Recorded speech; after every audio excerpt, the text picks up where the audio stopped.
Formula 1 is evaluating the introduction of a Saturday sprint race at 3 events in 2021 as an experiment.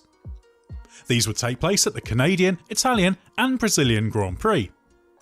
If approved, qualifying would happen on Friday and the finishing order in the 1/3 distance sprint race would set the starting grid for Sunday's Grand Prix.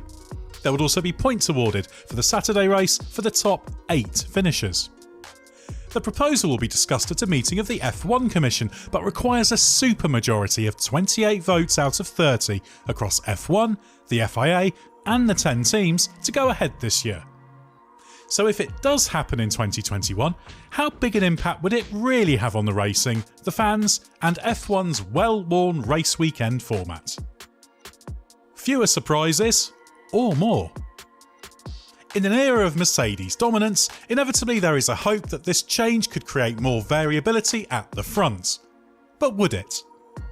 It's impossible to simulate the proposed format accurately using historic race weekend data, as too many other variables come into play. But we can get some idea of the implications.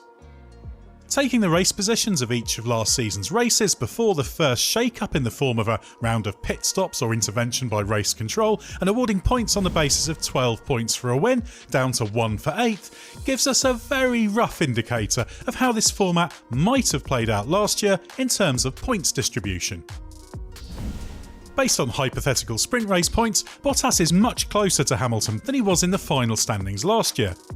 But there's no fundamental shift in the points compared to the real 2020 standings, even though the midfield order is shuffled around.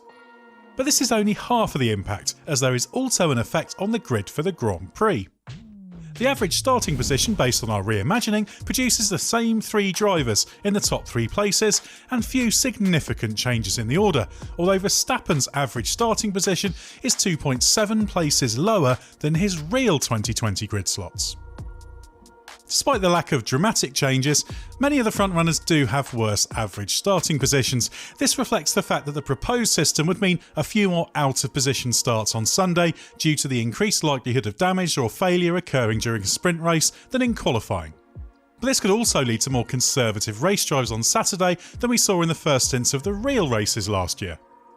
A driver who underperforms in qualifying would also have a 1/3 race distance to climb the order before the Grand Prix proper, which could play against a shaken-up grid. Good news for promoters, TV and fans. The primary motivation for this idea is to replace the less exciting parts of the weekend, practice, with more competitive elements. Effectively turning FP2 into a qualifying session and then Saturday afternoon into a sprint race means there will now be 3 must-watch parts of the Grand Prix weekend. This means more action for fans to watch, which is good for F1 as a whole, as it will also augment the value of television deals and race hosting fees. Friday tickets will be a far easier sell without impacting the appeal of Saturday and Sunday. That means more money for the promoters and would make events more viable to stage. Exactly how the timing works out remains to be seen, and drawing a big audience for qualifying on Friday afternoon in Europe could prove difficult. But given Canada and Brazil have been proposed for 2021, that does create the possibility of a qualifying show with an after-work audience in Europe. Then there's the question of what the Saturday schedule looks like before the sprint race. Is it just a lengthy wait to see cars on track punctuated by support races, or will what is currently FP3 still take place? These details would have to be resolved if F1 presses ahead with an idea that is fundamentally appealing commercially. Bad news for qualifying stars. As Charles Leclerc proved with his 2020 heroics, in qualifying it's easier to outperform your machinery over a single lap than a race distance.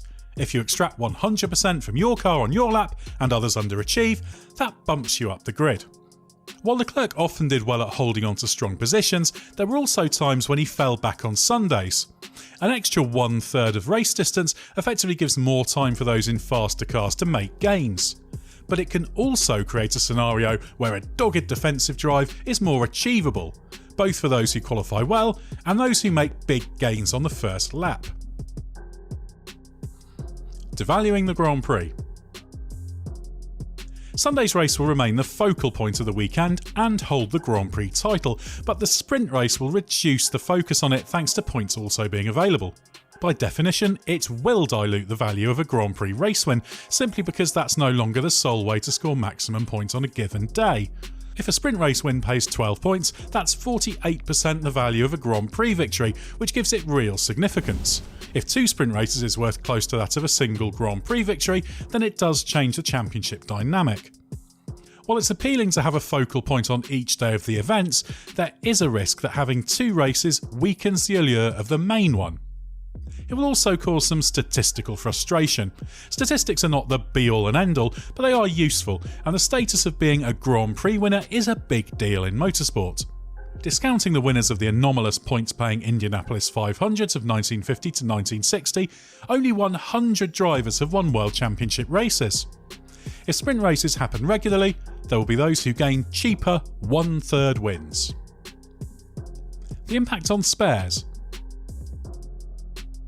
The introduction of the cost cap this year is having an impact in terms of how F1 teams manage their spares inventory. After all, anything you manufacture has a cost attached to it, and inevitably the wear and tear on parts is greater in racing conditions than it is in practice. The addition of 3 sprint races, let alone a full season's worth in the future, would have an effect here, even if you discount the risk of accident damage. Accidents and car damage from curbs going off track happen with far more frequency in racing conditions, so even if drivers are more cautious in a sprint race, there will be more damage than there will be for the equivalent running in practice. Even minor incidents are capable of causing damage, stretching to a 6-figure cost. Even the addition of 3 sprint races in a season will increase the spares requirement for the year and the wear and tear on components at a time when all teams are adapting to a more constrained spending environment. This is likely to be one of the reasons the teams object.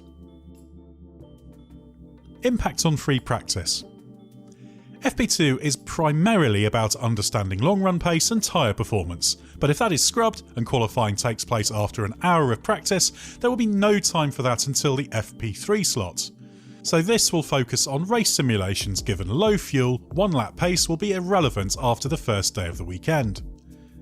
But teams will go into Sunday's Grand Prix with greater tyre understanding than they otherwise would have, having had a 1/3 race to learn from, albeit with opportunities to try different compounds in the sprint limited. The devil is in the detail, but as always, after initial experimentation and uncertainty, teams will quickly master the best way to approach the reformatted weekends. F1's first live experiment. If, and it's a big if, the sprint races in Canada, Italy and Brazil do happen, this will be the first time F1 has carried out a race format trial. The willingness to test the idea rather than propose it for every event is welcome.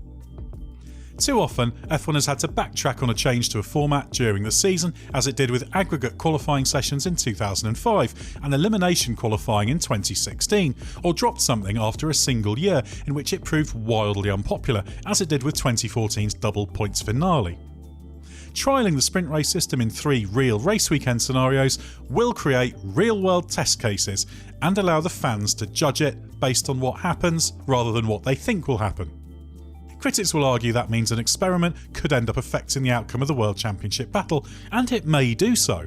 But equally, with a 20+ race calendar, there are more than enough opportunities to balance out any vagaries that crop up with 3 experimental sprint races. F1 cannot and will not endlessly test new formats, but this idea is preferable to committing to a change for a full season that doesn't work. That said, the chances of this gaining the majority support needed to go through appear slim, given the myriad objections teams will have. But you never know. If you enjoyed this video, even if you don't like the idea of a sprint race, please give us a like and let us know in the comments if you're for or against this possible format change. And don't forget to subscribe and set up notifications so you don't miss anything from the race.